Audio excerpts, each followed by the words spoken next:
Kasus perundungan pelajar jadi alarm bahaya ekosistem pendidikan, mayoritas berakhir damai, seolah tak timbulkan efek jera. Lalu bagaimana cara menekan angka kasus perundungan di Indonesia? Berikut faktanya. Kasus bullying seolah tak ada habisnya. Baru-baru ini beberapa kasus mengguncang Indonesia. Seperti yang dialami Muhammad Hisyam, siswa kelas 7 SMP 19 Tangerang Selatan, menjadi korban perundungan oleh rekan kelasnya. Korban dipukul menggunakan bangku besi di bagian kepala yang memicu gangguan syaraf yang terjadi tiba-tiba. Sempat sepekan dirawat di Rumah Sakit Fatmawati, Jakarta. Nyawa Hisyam akhirnya tak tertolong. Atau sebelumnya terjadi di Malang, Jawa Timur. Viral di media sosial, seorang remaja perempuan berusia 13 tahun dianiaya 3 remaja putri lainnya. Video penganiayaan terhadap FR diduga direkam sendiri oleh pelaku. Korban yang diketahui masih duduk di bangku sekolah menengah pertama tampak dipukul dan ditampar beberapa kali. Jadi bulan-bulanan, korban tampak hanya terdiam dan tak berani melawan. Dua peristiwa berbeda namun akarnya sama. Ekosistem kekerasan yang sudah lama dibiarkan tumbuh, berkembang bahkan beranak pinak. Lantas bagaimana penanganan di mata hukum? Terlebih banyak di antara pelakunya adalah anak-anak. Kalau ditanya ada jerat hukumnya sih memang sudah ada ya. Apalagi kalau pelakunya anak. Ini diatur di Undang-Undang 11 2012 tentang sistem peradilan pidana anak. Ada itu di pasal 80 terkait dengan kekerasan. Nah, kekerasan yang dimaksud ini tidak hanya kekerasan secara fisik, tetapi kekerasan psikis. Nah, perundungan ini kan termasuk di situ ya. Nah, hanya persoalan kemudian yang dihadapi dalam ranah pembuktian.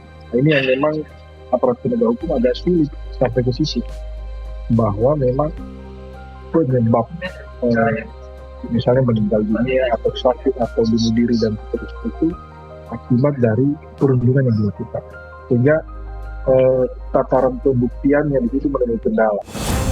Menanggapi upaya diversi atau penyelesaian secara kekeluargaan, pakar hukum menilai pelaku anak sepatutnya juga ditempatkan sebagai korban.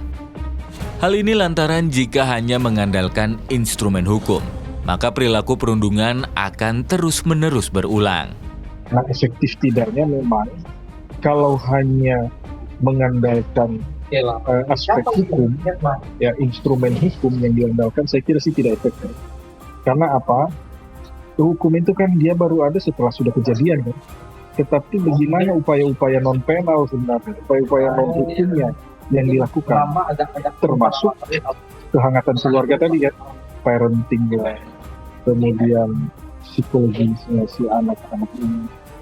Nah, itu semua tidak terjadi dan termasuk perkembangan media saat ini ya, media digital, ya, anak-anak dengan gadget dan lain-lain, gadgetnya tidak ada yang kontrol dan seterusnya. Saya kira itu akumulasi dari semuanya.